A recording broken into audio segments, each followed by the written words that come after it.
Hoje vamos falar da doença de Alzheimer e psicanálise. O que nos motivou a pesquisar sobre este assunto foi a busca para respostas das seguintes questões. Seria a doença de Alzheimer uma doença psicossomática? Ou será que algum tipo de doença de Alzheimer pode ter origem na psicossomática? Ou ainda, existe mais de um tipo de doença de Alzheimer? Seriam os esquecimentos do presente e lembranças do passado uma regressão? A depressão pré-Alzheimer é endógena ou exógena? Seria possível prevenir, adiar a doença de Alzheimer com a atuação da psicanálise? O sofrimento pela morte de um ente querido ou outra perda significativa que não pôde ser sublimada poderia ocasionar dor tão intensa a tal ponto do mecanismo de defesa do ego acessar o inconsciente para provocar no sujeito a ideia de morte como o mais salutar refúgio oferecido pela vida às mais diversas formas de sofrimento que a vida nos impõe? E assim adoecer pelo mal de Alzheimer?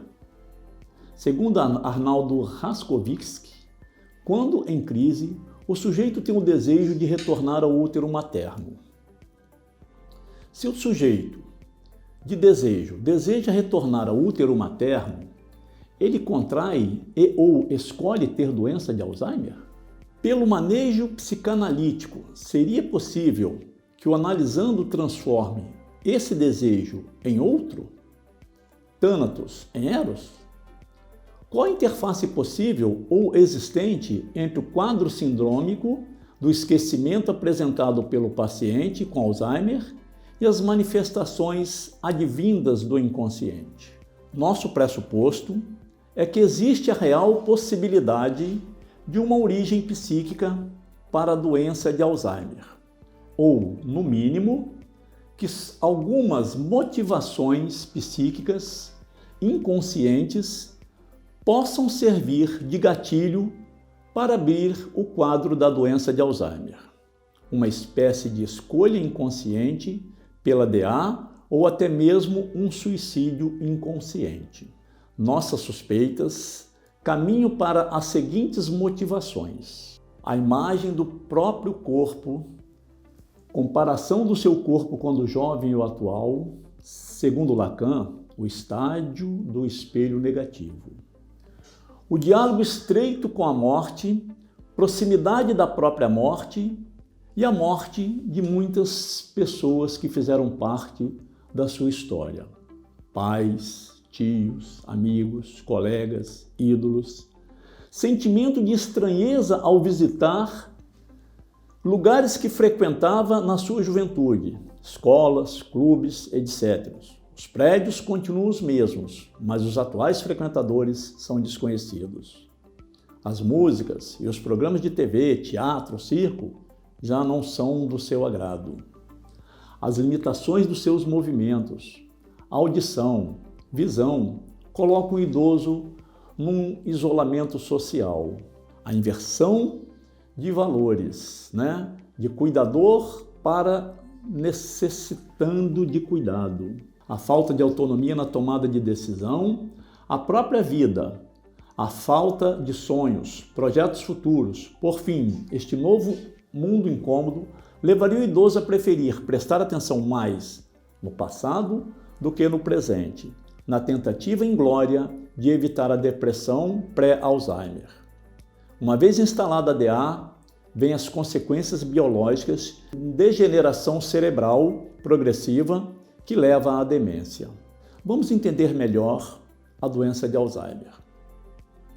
De acordo com o Ministério da Saúde, a doença de Alzheimer é um transtorno neurodegenerativo, progressivo e fatal, que se manifesta pela deteriorização cognitiva e da memória, comprometimento progressivo das atividades da vida diária e uma variedade de sintomas neuropsiquiátricos e de alterações comportamentais. Quais são os sintomas do Alzheimer?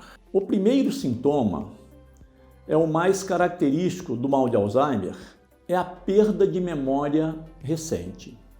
Com a progressão da doença, vão aparecendo sintomas mais graves, como a perda de memória remota, ou seja, dos fatos mais antigos, bem como irritabilidade, falha na linguagem, prejuízo na capacidade de se orientar no espaço e no tempo. Entre os principais sinais e sintomas do Alzheimer estão falta de memória para acontecimentos recentes, repetição da mesma pergunta várias vezes, dificuldade para acompanhar conversações ou pensamentos complexos, incapacidade de elaborar estratégias para resolver problemas, dificuldades para dirigir automóvel e encontrar caminhos conhecidos, dificuldade para encontrar palavras que exprimam ideias ou sentimentos, irritabilidade, suspeição, injustificada agressividade, passividade, interpretação errada de estímulos visuais ou auditivos, tendência ao isolamento. Quais os estágios da doença de Alzheimer? Segundo o Ministério da Saúde, são os seguintes, A doença de Alzheimer costuma evoluir para vários estágios de forma lenta e inexorável, ou seja, não há o que se possa fazer para barrar o avanço da doença. A partir do diagnóstico, a sobrevida média das pessoas acometidas por Alzheimer oscila entre 8 e 10 anos. O quadro clínico costuma ser dividido em 4 estágios. Estágio 1. Forma inicial, alteração da memória na personalidade e nas habilidades visuais e espaciais. Estágio 2.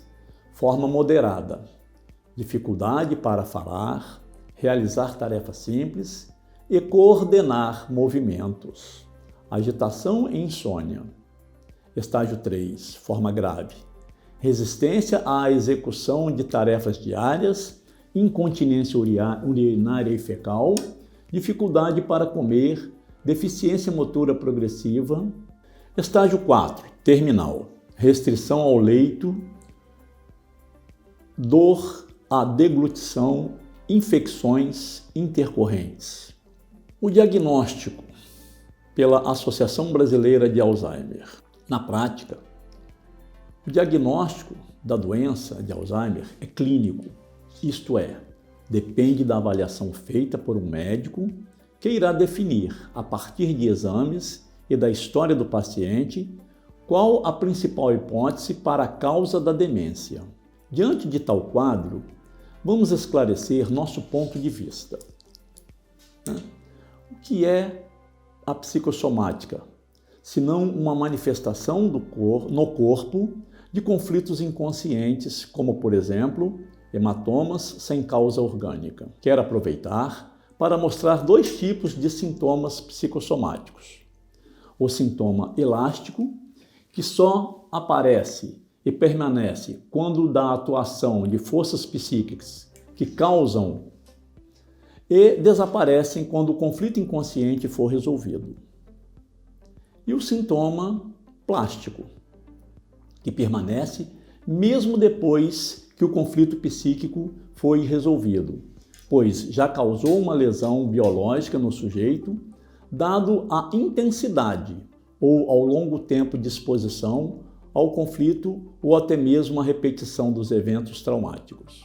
Ao abrir o quadro de Alzheimer e o indivíduo tomar conhecimento disto, pode criar um novo trauma, que é o medo do definhamento e da morte, levando o ego a acionar seus mecanismos de defesa, como, por exemplo, a negação e a regressão, entrando assim num efeito dominó de degeneração psíquica e biológica.